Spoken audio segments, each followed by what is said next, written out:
tend to get more physiologically aroused when their child's misbehaving, and that causes them, because they have very high levels of physiological arousal, they're more likely, for example, to spank their child. So the question would be, are they actually getting more aroused because of a child misbehaving?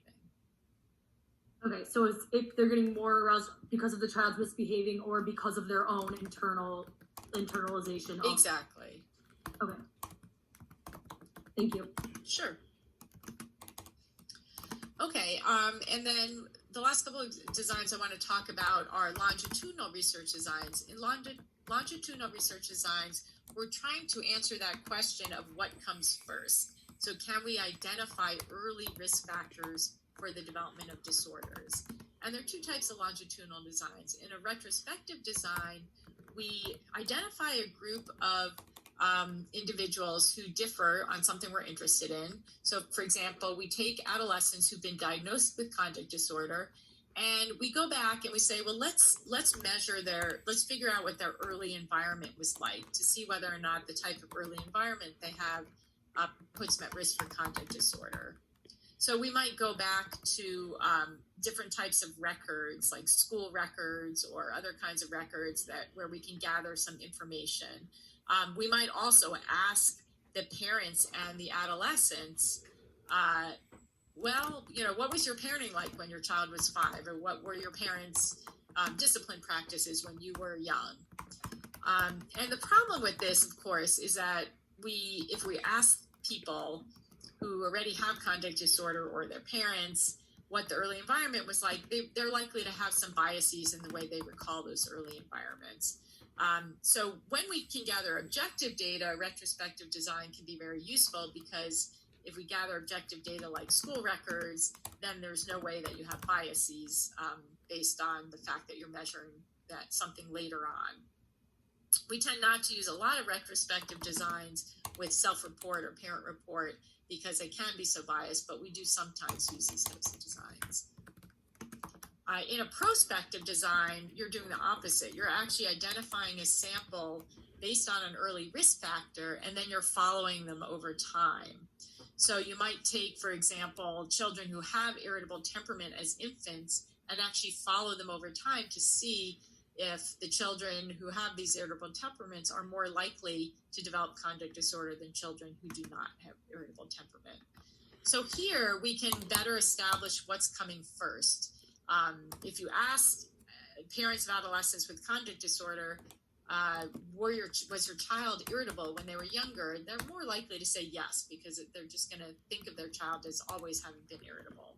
So here we can examine the temporal sequence, what comes first, and we can examine how the same children change over time, so within individual change.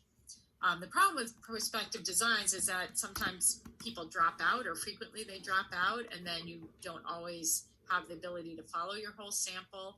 And as we talked about before, you do have these testing effects, that if you ask the same questions every year for 10 years, then people might respond to those questions differently. And I just want to end with a couple of minutes talking about ethical issues in research.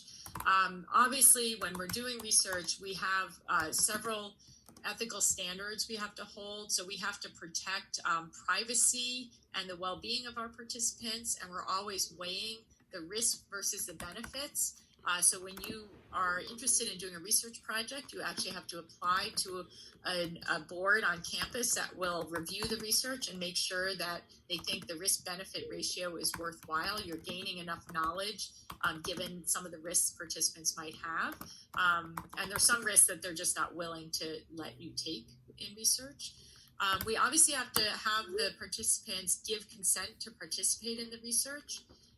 If they are 18 years or older, they can give informed consent, where you tell them everything that the research will involve, and you explain the risks and benefits, and they can agree to participate. With children, they can't officially give consent, but we'll still explain research to them and ask them to sign what we call an assent form, which means that they are voluntarily agreeing to participate and they understand all of the what the research is about and what possible risks they might have.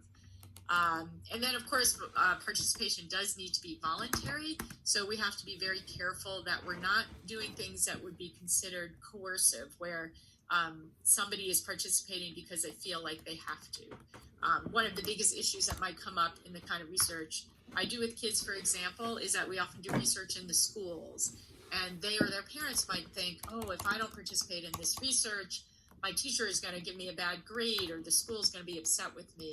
So we have to make sure that they realize that they are completely participating voluntarily, and that it's completely fine if they choose not to participate. And finally, of course, we need to keep the information confidential.